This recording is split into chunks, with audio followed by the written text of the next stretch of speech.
Miriam está aqui com a gente, já começou o jornal com a gente. Miriam, bom dia, muito obrigada. Valdo também lá em Brasília. Bem-vindos os dois. Miriam, eu vou começar contigo. Queria que você falasse um pouquinho sobre a partir de agora. Bom, Bolsonaro não entrou com nenhum embargo, o que significa que Alexandre de Moraes pode dar o processo por encerrado, pedir o cumprimento da pena, e aí ficam essas questões que o Colombo colocou. Onde ele vai cumprir essa pena?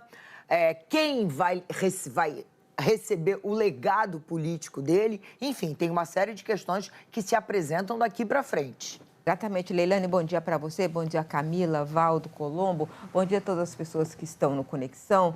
É a pergunta de onde eu fiz ontem para algumas autoridades tentando entender onde ele pode cumprir a pena. A primeira coisa a dizer é que ele sairá de uma prisão para outra, ou seja, não localmente, né, da natureza da prisão. A prisão agora é a prisão preventiva por causa dessa coação no curso do processo e da violação das medidas cautelares do ataque à tornozeleira. Mas, ao mesmo tempo, esgotando-se o prazo, como você estava dizendo, esgotando-se o prazo dos recursos, começa, então, o cumprimento da pena ao qual ele foi condenado e o cumprimento da pena é em regime fechado. Agora, onde? Então, o que me disseram? 3 lugares, nesse momento, quem decide isso é o ministro relator, que é o autor da execução penal também. Então, ele é que tem que decidir, mas tem 3 opções na frente dele. Primeiro, um estabelecimento penal, porque é assim que manda a lei. Um estabelecimento penal.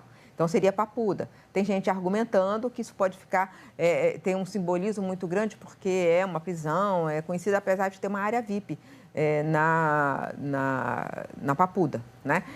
Outra nas Forças Armadas. Só que as Forças Armadas disseram que não querem que ele cumpra pena num estabelecimento militar.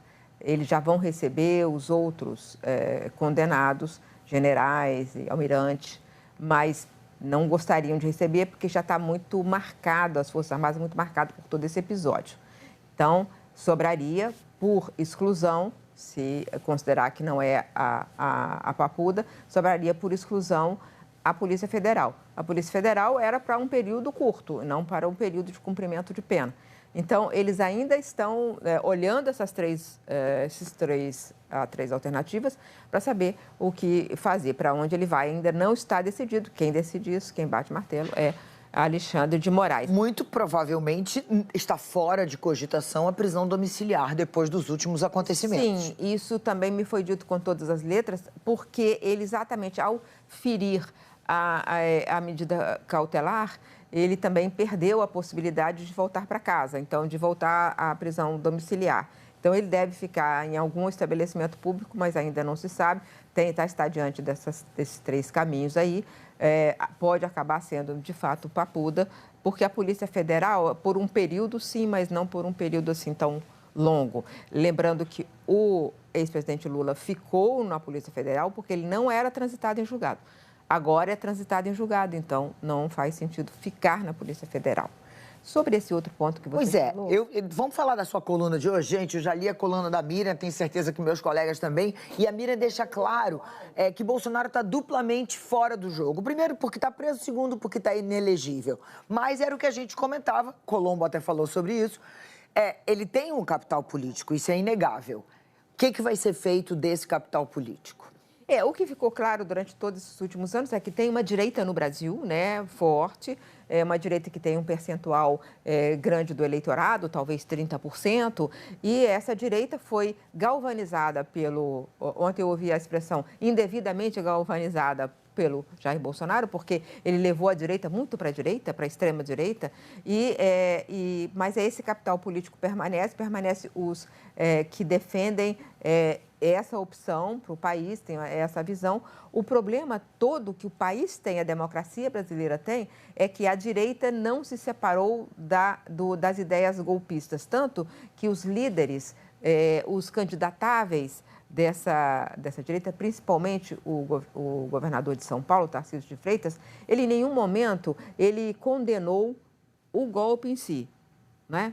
E ele podia manter toda a relação de afeto e confiança que ele tem em Jair Bolsonaro, que foi a pessoa que o projetou politicamente, né? Ele teve cargos importantes em outros governos, né? Quem o projetou é Jair Bolsonaro, ele pode ter o Bolsonaro como mentor, mas ele condenar o desrespeito à democracia, o ataque às instituições. Mas ele nunca fez isso, pelo contrário, ele deixou sempre muito claro que apoia todo o projeto. Então, fica difícil para a democracia brasileira uma parcela grande que não tenha feito esse divórcio, né? Então, a direita precisa fazer esse divórcio com as ideias golpistas. Ele fica menos influente hoje, né? Quer dizer, claramente ele fica menos influente, ele está isolado. O episódio... A família também, né? A família. O episódio da tornozeleira mostra a fragilidade. Então, ele fica menos influente e esse segmento da política tem que escolher qual é o caminho por onde vai. Né? Vai ser influente na eleição, mas não exatamente o bolsonarismo. O bolsonarismo tem parte da direita, mas não toda a direita. Só que ainda a direita vive essa ambiguidade. Até que ponto apoia Bolsonaro integralmente, até que ponto é solidário com ele, mas discorda das ideias dele. Então, isso não está colocado ainda para as forças políticas que gravitam em torno desse segmento da direita brasileira.